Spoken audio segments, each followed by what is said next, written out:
Hello everybody and welcome to a new video. Today I'll be painting Buddha on a stretched canvas. You can see all the details of this canvas I'm using here. So let's get into it. I wanted to do this painting from a long time, so finally I'm doing it.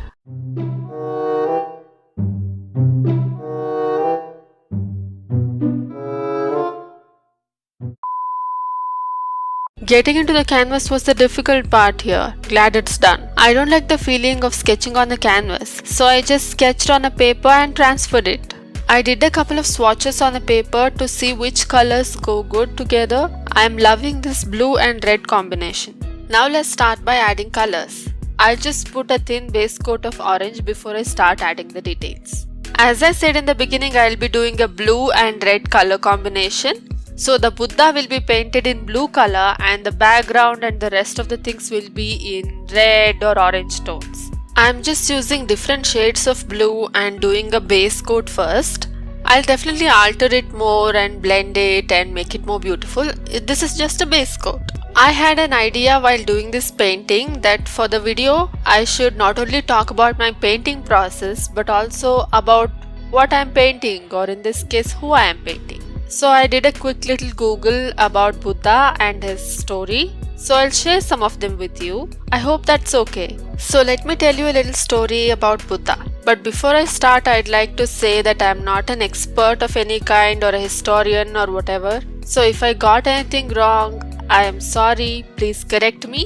And don't be mad at me. I got all these facts and stories from Google.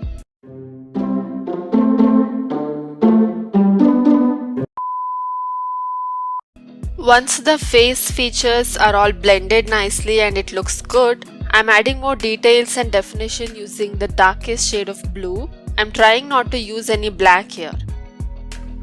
According to Buddhist tradition, Buddha was born in Lumbini, now in modern day Nepal, and raised in Kapilavastu. He was born to the rulers of the Shakya clan. And when he was born, it is said that he was presented to an astrologer who predicted that he would become either a great king or a great religious teacher. His father, thinking that any contact with unpleasantness might prompt Siddhartha to take a life of renunciation as a religious teacher, and he did not want to lose his son to such a future. So he protected his son from all the realities of life.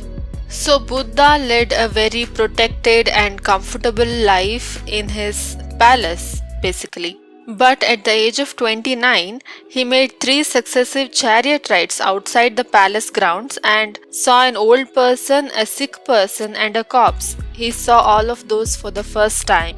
And on the 4th trip, he saw a wandering holy man, and Siddhartha was inspired to follow a similar path in search of freedom from the suffering caused by the cycle of birth, death, and rebirth.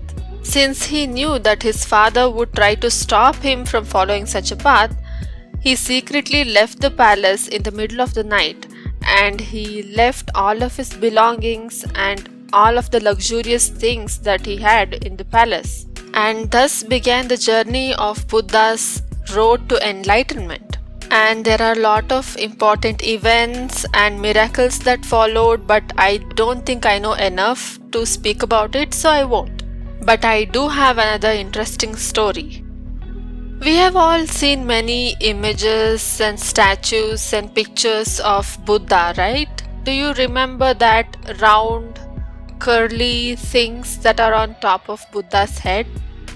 What do you think those are? So, Siddhartha used a variety of approaches to reach enlightenment, including several types of meditation. Siddhartha once meditated under a tree, which put him in a deep state of tranquility, and he was so immersed and he lost track of time. As time went on, the sun's beams became more centered on his bald head, and this could have caused him to be distracted real soon. But that didn't happen. Guess who saved the day? Snails. This is the story. There was a snail passing by and saw Buddha seriously meditating, and he understood that the sun's rays would interrupt Buddha. So the snail decided to cover the bald head of Buddha by its wet skin. So the snail walked up to Buddha's head and perched there, and his mucus provided a cooling effect on Buddha's exposed skin. And other snails saw that and followed the initial one up up to the top of the Buddha's head and sat there. When Buddha awoke from his profound meditation, he noticed a covering on his head which kept him cool and protected him from the sun. He realized that 108 snails had given up their lives to protect him from the heat. As a result, he embraced them as excellent companions, and all his sculptures with those little curls on his head can today be found all over the world. Isn't that super cool? As a child, I thought it was just curly hair, and later in life I figured out this fact and I was amazed. Also, I realized that I have not drawn those curly snails in my painting today because I thought it looked very busy with this bright background. But I am honoring the snails by telling you the story. I have painted the background with red and orange and added some pink lotus flowers. The red background looked very plain to me, so I added some leaves with a darker red and a darker orange. I had newly bought this gold colored acrylic paint, so I really wanted to give it a try. So I'm using that gold paint to draw a circle around Buddha's head. This paint wasn't opaque at all, so it took me many tries to draw a decent line with this gold color.